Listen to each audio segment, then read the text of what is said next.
नमस्कार, स्वागत है आप सबका दिन भर की तमाम बड़ी और अहम खबरों के साथ मैं हूं कवींद्र। शुरुआत हेडलाइन से।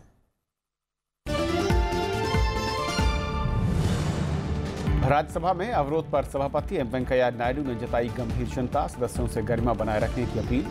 कहा, सदन से बाहर के बयान पर माफी नहीं।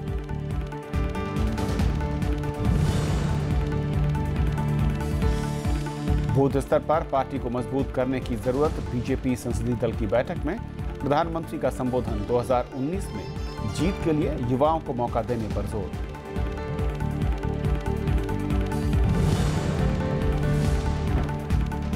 गुजरात, हिमाचल में मुख्यमंत्री के नाम पर बैठकों का दौर जारी। दोनों राज्यों के सांसदों की प्रधानमंत्री और अमित शाह से मुलाकात। हार की समीक्षा के लिए कांग्रेस की मेहसाणा में चिंतन शिविर।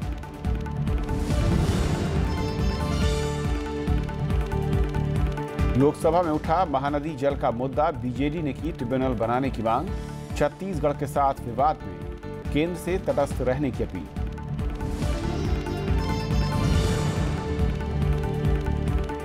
सिखों के जबरन धर्म परिवर्तन पर पाकिस्तान ने बनाई जांच कमेटी। आरोपी अधिकारी निलंबित। शिरोमणि अकाली दल की टीम को पाक उच्चायुक्त ने दी जानकारी। और आइए देखते हैं पहली खबर।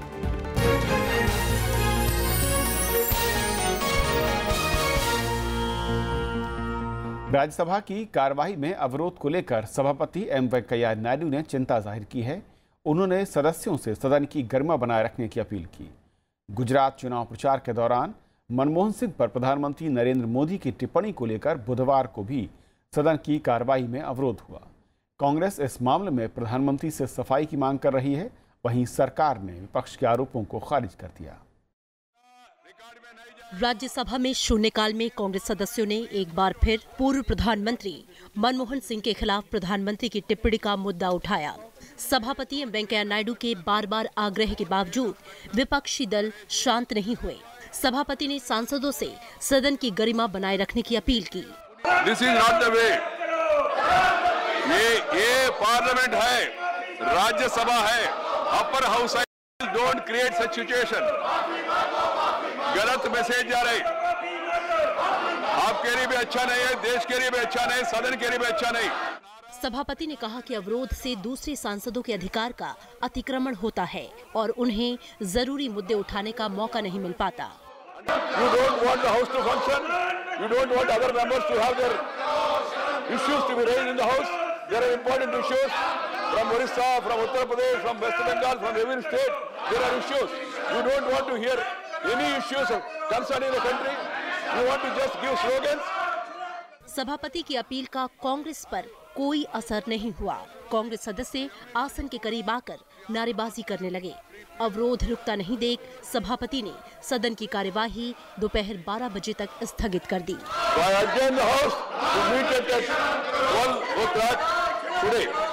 प्रश्नकाल के दौरान भी कांग्रेस की ओर से अवरोध जारी रहा। सभापति के बार बार अपील के बावजूद माहौल शांत नहीं हो पाया।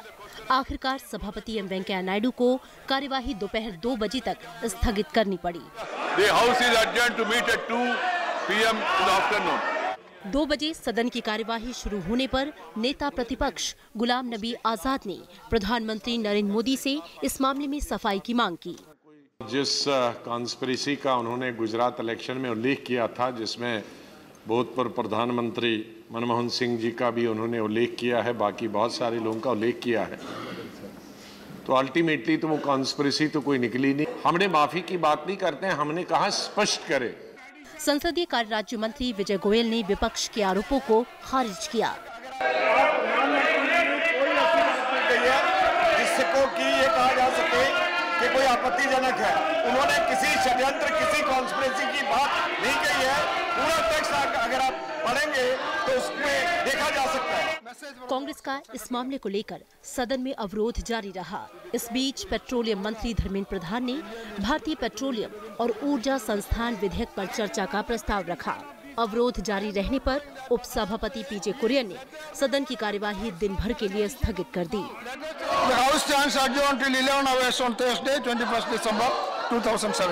सभापति एम वेंकैया नायडू ने कहा था कि सभी मुद्दों को आपसी बातचीत से सुलझाया जा सकता है। उन्होंने सदस्यों से संसद की गरिमा भी बनाए रखने का आग्रह किया था। अब देखना है कि क्या गतिरोध जारी रहेगा या दोनों पक्षों में कोई आपसी सहमति बनती है। संसद से कैमरा पर्सन DK पांडे के साथ और पंचानन मिश्रा के साथ कृति मिश्रा, राज्यसभा टीवी। और इस मसले पर और बातचीत करने के लिए हमारे साथ स्टूडियो में है शेखर अय्यर, पॉलिटिकल एडिटर हैं डेक्कन हेराल्ड से। शेखर जी, स्वागत है आपका। सदन के अंदर आमतौर पर और ख़ासतौर पर राज्यसभा की अगर बात करूं, बहुत तरीके से चर्चा होती है और एक परंपरा सी रही है, लेकिन पिछले कुछ वर्षों में ऐसा लगता है कि राजनीति या चुनाव जब भी होते हैं उसके बाद तक चुनावी जो तपिश है वो सदन के अंदर दिखाई देती है। इसे आप कैसे देखते हैं और क्या राजनीतिक पार्टियां अब सत्ता या फिर सड़क के संघर्ष, वहां के आरोप प्रत्यारोप की लड़ाई सदन के अंदर भी उठाने से गुरेज नहीं कर रहे हैं, कतराते नहीं हैं? बिल्कुल। और दूसरी, जैसे आपने कहा, ये चुनाव के दौरान होता है, जैसे चुनाव समाप्त होता है उसके बाद बात भी ख़त्म हो जाती है। लेकिन आश्चर्यजनक की बात है कि इसके चुनाव ख़त्म होने के बाद भी ये जारी है। और आज जैसे चेयरमैन साहब ने कहा कि जो बातें हाउस के, क्योंकि बात प्रिविलेज की बात है, क्योंकि ये कह रहे हैं कि मनमोहन सिंह जी भूतपूर्व प्रधानमंत्री हैं, उनकी प्रिविलेज की बात है। अगर प्रिविलेज इश्यू है तो जो हाउस से जुड़ा हुआ मुद्दा होना चाहिए, हाउस के बाहर का मुद्दा नहीं है। अगर आप हाउस के प्रिविलेज रूल्स को इन्वोक करेंगे तो हाउस पे घटना होनी चाहिए। अगर हाउस की घटना हो, हाउस के बाहर की घटना पे आप हाउस के रूल कैसे या वो सदस्य के साथ कोई घटना बाहर हो जो उनकी सदस्यता की मेंबरशिप पे जो प्रिविलेज इश्यू बनती है, ऐसा बात तो ये नहीं है। ये तो चुनाव के समय एक आरोप प्रत्यारोप तो हुआ, उस समय इसका जवाब भी दिया गया था। अरुण जेटली जी ने भी प्रेस कॉन्फ्रेंस किए थे। और लेकिन ये इंसिस्ट करना कि प्रधानमंत्री आए का पहले विपक्ष का डिमांड था, खास करके कांग्रेस का। इसमें एक दूसरी चीज़ देखिए कि बाकी अलाइज इतने इसको सपोर्ट नहीं कर रहे हैं कि हाउस स्थगित हो। कांग्रेस अकेले इस पे कहीं ना कहीं लगता है कि ठीक है, पहला दिन ठीक था, दूसरा दिन ठीक था, ये वैसे देखा जाए तो ये चौथा दिन है। और ये कहना कि प्राइम मिनिस्टर आना चाहिए और क्लैरिफिकेशन दे। अच्छा, इस बीच में कल आपने देखा होगा चेयरमैन ने अपील की दोनों साइड को, सरकार और विपक्ष को, कि बैठकर बात कीजिए। लेकिन उस बात में फिर वही अपॉलॉजी बात आई, फिर अब क्लैरिफिकेशन दो। लेकिन सरकार की तरफ से कोई अपॉलॉजी भी नहीं होगा कुछ, क्योंकि अब चुनाव हो चुका है।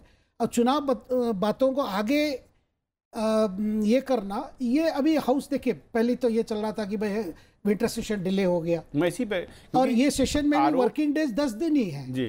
तो कई मुद्दे है, कई इश्यूज है। देखिए, विपक्ष का पूरा हक है अपने बात रखे, एक अपने लीडर अपनी बात रख सकते हैं, उसके बाद बात खत्म होनी चाहिए। लेकिन इसको मुझे लगता है ये ज़्यादा खींचने, इससे कोई डायरेक्ट बेनिफिट नहीं होने का है। लेकिन जिस तरीके से, क्योंकि पहले विपक्ष के तमाम नेताओं ने आरोप लगाया कि संसद का सत्र नहीं बुलाया जा रहा, संख्या बहुत कम है, सरकार जानबूझ के कत्ल सरकार ने कर दिया। अब जो भी संख्या है उसका भी अगर सदुपयोग करने की बजाय लगातार 4 दिन तक आप किसी एक मसले पर जिद करके अड़े रहें और वो भी मसला सदन के बाहर का हो, तो फिर आप कैसे उसको न्याय देंगे? साफ है कि आप राजनीति कर रहे हैं। नहीं, आप देखिए, केवल अगर आप उसके प्लेटफॉर्म के रूप में यूज़ कर रहे हैं तो वो बड़ी गलत बात है, क्योंकि आपके अलावा बाकी पार्टीज अपने मुद्दा रेस करना चाहते हैं। कई मुद्दे हैं जो, क्योंकि अभी साल ख़त्म हो रहा है, अगले साल देखिए, वैसे 2019 चुनाव है, लोकसभा चुनाव है, लेकिन पार्लियामेंट को ही हम एक चुनाव के लेकर उसी को हम प्लेटफॉर्म बना के आगे बार-बार करें तो उसमें क्या होगा, अच्छी बहस नहीं हो पाएगी, क्योंकि ये चीज़ें ज़्यादातर लोकसभा में होता था। तो क्या ये कहा जाए कि शेखर साहब की विपक्ष के पास या कांग्रेस के पास कोई ऐसा बड़ा मुद्दा नहीं दिख रहा है इस सत्र में जिस पर वो सरकार को घेर सके या फिर उस पर आरोप या उसको घेरने की कोशिश हो, इसीलिए चुनाव से जुड़ा या पिछला ऐसा मुद्दा जो कि सरकार के लिए बेकार है या फिर सरकार उसमें कोई भी किसी का इंटरेस्ट नहीं है, उसको बार बार वो जिंदा करने की कोशिश कर रही है? कहीं ना कहीं मुझे लग रहा है कि कांग्रेस का कोई स्ट्रेटजी इसमें तो नज़र नहीं आ रहा है कि पहले दिन उनको एक बात रखनी थी और चुनाव का परिणाम भी आ गया, जिससे उनको लग रहा है कि कांग्रेस को अपनी अपेक्षा से ज़्यादा सीटें मिली है। ठीक है, वो एक पॉलिटिकल पॉइंट है, लेकिन आगे स्ट्रेटजी क्या है? क्या आपको अगर विंटर सेशन चलाना नहीं है तो ठीक है, क्योंकि आप अभी एक स्टैंड ले लिए कि बिना पीएम ना आए हम हाउस चलाने नहीं देंगे। अगर ऐसे स्टैंड लेंगे तो फिर कल से कैसे काम करेंगे आप? या जैसे लोकसभा में आज कहा गया, मल्लिकार्जुन खड़गे ने एक स्टेटमेंट देकर कहे कि हम आज बॉयकॉट कर रहे हैं, या आप पूरा अधिवेशन आप बॉयकॉट करेंगे। तो अभी तक मुझे कांग्रेस की तरफ से कोई क्लैरिटी दिखाई नहीं दे रही है कि आगे क्या करना है उनको। क्या रणनीति का साफ नहीं दिखाई दे रहा है कि भाई हाउस नहीं, देखिए हाउस को चलाने नहीं देंगे, अपने आप में कोई स्ट्रेटेजी नहीं है। क्योंकि विपक्ष और खासकर कांग्रेस के कई नेता, क्योंकि आपके बाकी ऑपोजिशन पार्टीज भी, देखिए जब गुजरात चुनाव के बाद ऑपोजिशन के अंदर एक थोड़ा उम्मीद हुआ है कि भाई अगर हम एक यूनिटी बना लें, इश्यूज पे यूनिटी कर ले तो हम बीजेपी को घेर सकते हैं। लेकिन इसका ये भी होना चाहिए कि आप उनको भी साथ लेना चलना चाहिए, क्योंकि हाउस, देखिए हाउस चलाने में ही मुझे लगता है विपक्ष को भी फायदा है, सरकार को भी फायदा है, क्योंकि सारे बातें आप रख सकेंगे। क्योंकि केवल अपने जॉन कर करके कोई ज़्यादा मैसेज आप उस जनता को भी दे नहीं पा रहे, अगर आपको सरकार को ये करना हो, आलोचना करना हो। क्योंकि विपक्ष और खासतौर पर कांग्रेस के सांसदों का जो एक तर्क था कि हमें अपनी बात कहने का मौका नहीं मिल रहा, विपक्ष को बात कहने का स्पेस सरकार को देना चाहिए। लेकिन क्या ऐसे मसले पर जो कि संसद में हुआ ही नहीं, जो संसद के बाहर है?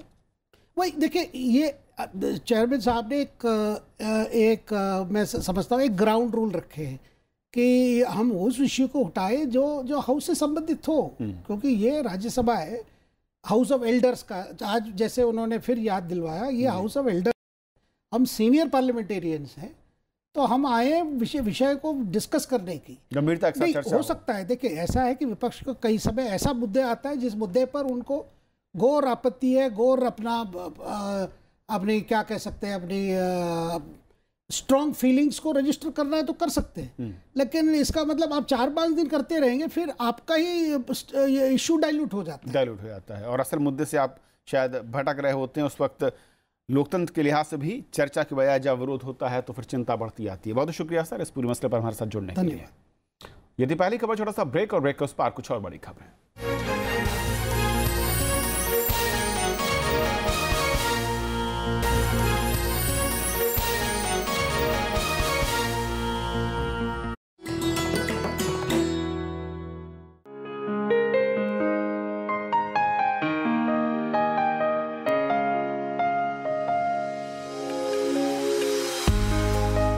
जोसेफ रुडयार्ड किपलिंग, कवि, लेखक और पत्रकार, अंग्रेजी के पहले साहित्यकार जिन्हें मिला नोबेल पुरस्कार। दोस्तों के बीच गिग्गर नाम से मशहूर किपलिंग ने लिखी कई कविताएं, कहानियां और उपन्यास। बच्चों के हास्य खासे लोकप्रिय हैं उनके मोगली, शेरखान और बघीरा जैसे किरदार। अब तक के सबसे युवा नोबेल विजेता किपलिंग है, किम और जंगल बुक सरीख की बेमिसाल कृतियों के रचनाकार।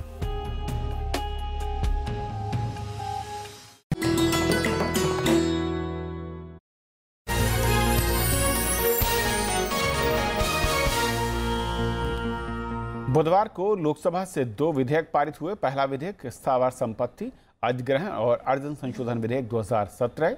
इस विधेयक में रक्षा मामलों और राष्ट्रीय सुरक्षा के लिए भूमि अधिग्रहण का प्रावधान है। इसके तहत केंद्र सरकार अधिग्रहण के बाबत संपत्तियों के मालिकों को नोटिस जारी करेगी ताकि उन्हें अपनी बात रखने का मौका मिल सके। विधेयक पर चर्चा के दौरान दूसरे दलों के सांसदों ने सरकार को मुआवजे के मामले में उदारता बरतने की सलाह दी, साथ ही जमीनों के दुरुपयोग को रोकने के सुझाव दिए। कई सांसदों ने किसानों और आदिवासियों की जमीन अधिग्रहण के मामले में सरकार से और सावधानी बरतने के लिए भी कहा। राज्य मंत्री हरदीप पुरी ने कहा कि ये पहल राष्ट्रीय सुरक्षा से जुड़ी है और लोगों को उनके अधिकारों से वंचित नहीं किया जाएगा। इसके अलावा लोकसभा से भारतीय वन संशोधन विधेयक 2017 भी पारित किया गया। This is the 12th amendment being brought for a very limited and specific purpose. I had mentioned, and an honorable member reminded me, that any sovereign state must have the power to requisition and then acquire land for the purposes of defense and national security. और इसके साथ ही लोकसभा से भारतीय one संशोधन विधेयक भी पारित हुआ। विधेयक में बांस को वृक्ष की श्रेणी से अलग करने का प्रावधान है। विधेयक में राज्यों के बीच बांस की ढुलाई के लिए अंतर्राज्यीय परमिट की व्यवस्था को खत्म करने का प्रावधान है। बिल पर बहस का जवाब देते हुए पर्यावरण और वन मंत्री हर्षवर्धन ने कहा कि विधेयक का मकसद बांस की खेती के लिए देश में वातावरण तैयार करना है, जिससे रोजगार के नए मौके पैदा हों। लोकसभा में बुधवार को महानदी जल विवाद का मुद्दा उठा। शून्यकाल के दौरान बीजेडी के सांसद मृथुहरि महताब ने ओडिशा और छत्तीसगढ़ के बीच महानदी जल विवाद से जुड़े मुद्दे के निपटारे के लिए पंचायत के गठन की मांग की। उन्होंने इस मसले पर केंद्र सरकार पर निष्पक्ष रुख न अपनाने का आरोप लगाया। इस मुद्दे पर सदन में कामकाज स्थगित कर चर्चा कराने और सरकार से स्थिति को स्पष्ट करने की मांग की। महताब ने कहा कि यह विषय ओडिशा और छत्तीसगढ़ के बीच है और ऐसे मसले पर केंद्र को तटस्थ रहना चाहिए। इस मसले पर ध्यान देने के सवाल पर लोकसभा अध्यक्ष सुमित्रा महाजन ने जल्द विचार करने का भरोसा दिया। और इसी मसले को लेकर बीजेडी नेताओं ने संसद भवन परिसर में प्रदर्शन भी किया। पार्टी के नेता ओडिशा और छत्तीसगढ़ के बीच इस विवाद को सुलझाने के लिए ट्रिब्यूनल के गठन की मांग कर रहे हैं।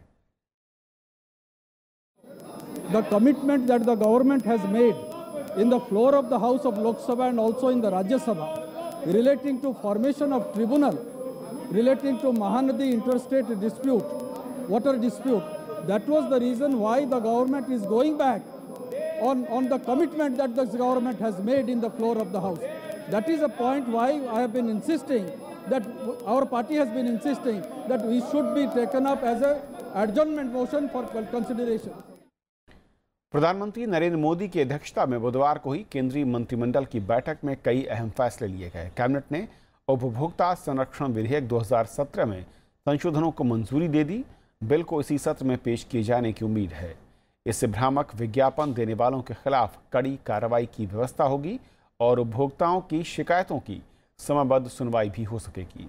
इसमें केंद्रीय उपभोक्ता संरक्षण प्राधिकार के स्थापना की व्यवस्था है और भ्रामक विज्ञापनों और ई-कॉमर्स व्यापार के लिए भी प्रावधान है। इसके अलावा वडोदरा में पहली national rail and transportation university खोलने के प्रस्ताव को भी मंजूरी मिल गई। इसे डीम्ड यूनिवर्सिटी का दर्जा मिलेगा। इसका सत्र अगले साल जुलाई से शुरू करने का लक्ष्य रखा गया है। कैबिनेट की आर्थिक मामलों की समिति ने टेक्सटाइल सेक्टर की क्षमता बढ़ाने और कौशल विकास के लिए 1300 करोड़ रुपए के पैकेज को मंजूरी दी। गुजरात और हिमाचल प्रदेश विधानसभा चुनाव में जीत के बाद बुधवार को बीजेपी संसदीय दल की पहली बैठक हुई। इस मौके पर प्रधानमंत्री नरेंद्र मोदी ने देश भर में बूथ स्तर पर बीजेपी को और मजबूत बनाने पर जोर दिया। 2019 के लोकसभा में जीत को सुनिश्चित करने के लिए उन्होंने पार्टी के भीतर और बाहर युवाओं को प्रोत्साहित किए जाने की जरूरत बताई। साथ ही सांसदों से सरकार की नीतियों को जनता तक पहुंचाने के लिए कहा। बीजेपी संसदीय दल की बैठक में प्रधानमंत्री नरेंद्र मोदी ने पार्टी सांसदों और कार्यकर्ताओं को गुजरात और हिमाचल में जीत के बाद आत्मसंतुष्टि से बचने की नसीहत दी। उन्होंने 2019 के लोकसभा चुनाव में जीत सुनिश्चित करने के लिए देश भर में बूथ स्तर पर पार्टी को मजबूत बनाने पर जोर दिया। उन्होंने कहा कि पार्टी के भीतर और बाहर युवाओं को प्रोत्साहित किया जाए। 2019 के चुनाव को मद्देनजर रखते हुए हमारे रूट्स को मजबूत करना होगा। उन्होंने बूथ जीत की जननी है, इसलिए हर बूथ को, बूथ स्तर के कार्यकर्ताओं को उस खड़ी को और ताकतवर बनाने का उन्होंने ऐलान किया। बैठक में गुजरात और हिमाचल में जीत के लिए प्रधानमंत्री नरेंद्र मोदी और राष्ट्रीय अध्यक्ष अमित शाह का अभिनंदन किया गया। इस मौके पर प्रधानमंत्री ने भावुक होते हुए कहा कि जनता का विश्वास लगातार बीजेपी पर बढ़ रहा है। उन्होंने कहा कि पार्टी से लोगों की अपेक्षाएं काफी ज्यादा हैं और इन अपेक्षाओं को पूरा करना है। हमारे बूथ स्तर के कार्यकर्ता और आम जनता, इन दोनों के सहारे जीत के तरफ अग्रसर होने का उन्होंने संदेश दिया। सचमुच में कई एग्जाम्पल कार्यकर्ताओं को दिया, कितना मेहनत वो करते हैं। कई एग्जाम्पल माननीय अटल जी के संदर्भ में दिया, किस तरह से कार्यकर्ताओं को प्यार करते थे किसी जीत के बाद, और निश्चित तौर पर आज के जीत सचमुच में बड़ा जीत साबित हुआ। गुजरात में 99 सीट हासिल कर बीजेपी सत्ता बरकरार रखने में कामयाब रही। वहीं हिमाचल में करीब 2/3 बहुमत के साथ बीजेपी की सत्ता में वापसी हुई है। पंचानन मिश्रा, राज्यसभा टीवी। गुजरात और हिमाचल प्रदेश में जीत के बाद अब बीजेपी में मुख्यमंत्री के नाम पर मंथन जारी है। पार्टी के पर्यवेक्षक दोनों राज्यों में जाकर ये प्रक्रिया पूरी करेंगे। इस बीच आज दोनों राज्यों के बीजेपी सांसदों ने प्रधानमंत्री नरेंद्र मोदी से दिल्ली में मुलाकात की। दोनों राज्यों में विधानसभा चुनाव में पार्टी की जीत के लिए उन्हें बधाई दी। हिमाचल प्रदेश से सांसद केंद्रीय मंत्री जेपी नड्डा, शांता कुमार, अनुराग ठाकुर और दूसरे सांसद भी प्रधानमंत्री से मिले। इस मौके पर बीजेपी अध्यक्ष अमित शाह भी मौजूद रहे।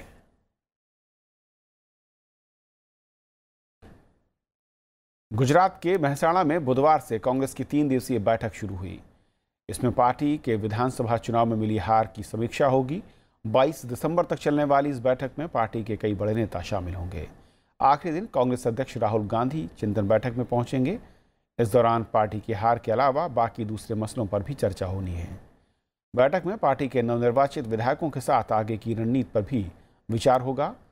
सोमवार को आए विधानसभा चुनाव के नतीजों में गुजरात में कांग्रेस को 182 सीटों में से 77 सीटें मिली थी। तमिलनाडु की आरके नगर विधानसभा सीट पर गुरुवार को मतदान होना है, लेकिन बुधवार को पूर्व मुख्यमंत्री जयललिता से जुड़ा एक वीडियो उन्होंने जारी किया और अस्पताल में भर्ती जयललिता का ये वीडियो कब का है फिलहाल साफ नहीं है। सत्तारूढ़ दल ने इसे दिनाकरण गुट की ओर से चुनाव में फायदा लेने के लिए उठाया गया कदम करार दिया। उपचुनाव के मद्देनजर वीडियो के प्रसारण पर रोक लगा दी गई है। तमिलनाडु में आरके नगर विधानसभा सीट पर उपचुनाव से एक दिन पहले सामने आए वीडियो ने सियासी हलचल बढ़ा। वोटिंग से एक दिन पूर्व मुख्यमंत्री जयललिता से जुड़ा एक वीडियो सामने आया जो अस्पताल में बिताए उनके आखिरी दिनों से जुड़ा है। इस वीडियो को दिनाकरण गुट के समर्थक पी वेत्रिवेल ने जारी किया। Everybody was telling that she was brought dead to the hospital, and from the day 1 till the 75th day, she was not conscious. So this was the issue made by Mr. O. Pannirselvam. He went to Amma's Samadhi and he started doing all sorts of dramas. I thought at least after this commission they will reveal the truth before commission. Still they are trying to tarnish her image. सत्तारूढ़ AIADMK ने दिनाकरण गुट पर video के जरिए चुनावी फायदा उठाने का आरोप लगाया। वहीं विपक्षी दल DMK ने भी इस कार्रवाई की निंदा की। खबर सामने आने के बाद आरके नगर विधानसभा क्षेत्र के निर्वाचन अधिकारी ने वीडियो के प्रसारण पर रोक लगा दी है। இன்றைக்கு திரு வெற்றிவேல் அவர்கள் இன்றைக்கு ஊடகத்திலே இன்றைக்கு காண்பித்து அதன் மூலம் ஆர்கே நகர் தொகுதிக்கு நாளை தினம் தேர்தல் நடக்கின்ற நிலையில் ஒரு உள்நோக்கத்தோடு இந்த வீடியோவை It is not correct, and apart from that there is an inquiry commission formed by the government. When there is an inquiry commission, why to expose a video like this? They would have submitted the video and the inquiry commission could have taken care of it. इस बीच Delhi high court ने R K नगर पर गुरुवार को होने वाले मतदान पर रोक लगाने से इनकार कर दिया। आरके नगर सीट पर इससे पहले अप्रैल में उपचुनाव होना था, लेकिन तब राज्य के स्वास्थ्य मंत्री सी विजयभास्कर के खिलाफ आयकर विभाग की छापेमारी के बाद उपचुनाव को रद्द कर दिया गया था। इस दौरान वोटों की खरीद फरोख्त का मामला उठा था। पिछले साल पूर्व मुख्यमंत्री जयललिता को 22 सितंबर को चेन्नई के अपोलो अस्पताल में भर्ती कराया गया था, लेकिन इलाज के दौरान 5 दिसंबर को उनकी मौत हो गई। जयललिता आरके नगर विधानसभा सीट से ही विधायक थी। उनकी मौत के बाद से ये सीट खाली है। नतीजों की घोषणा 24 दिसंबर को की जाएगी। Bureau report, Rajya Sabha TV. धुंध और प्रदूषण से निपटने के लिए दिल्ली सरकार ने बुधवार को एंटी स्मॉग गन का परीक्षण किया। इसका परीक्षण पूर्वी दिल्ली इलाके के सबसे प्रदूषित इलाका माने जाने वाले आनंद विहार में किया गया। बुधवार को आनंद विहार में एयर क्वालिटी इंडेक्स 414 रिकॉर्ड किया गया। ये डिवाइस हवा में 50 मीटर ऊपर तक पानी की बौछार छोड़ सकता है। पानी के कण प्रदूषण के कणों से चिपक जाते हैं और इसके साथ नीचे आते हैं। और दिल्ली के पर्यावरण मंत्री भी मौजूद थे और धुंध से बचने के लिए चीन में ये तरीका खासा कारगर रहा। पाकिस्तान में सिखों के जबरन धर्म परिवर्तन के मामले में सुखबीर सिंह बादल की अगुवाई में शिरोमणि अकाली दल के प्रतिनिधिमंडल ने दिल्ली में पाकिस्तान उच्चायुक्त से मुलाकात की। उन्होंने पाकिस्तान उच्चायुक्त सुहेल महमूद से इस मसले पर चिंता जाहिर की। मुलाकात के बाद सुखबीर सिंह बादल ने कहा कि पाकिस्तान उच्चायोग ने बताया है कि आरोपी अधिकारी को निलंबित कर दिया गया है और उसके खिलाफ जांच कमेटी बनाई गई है।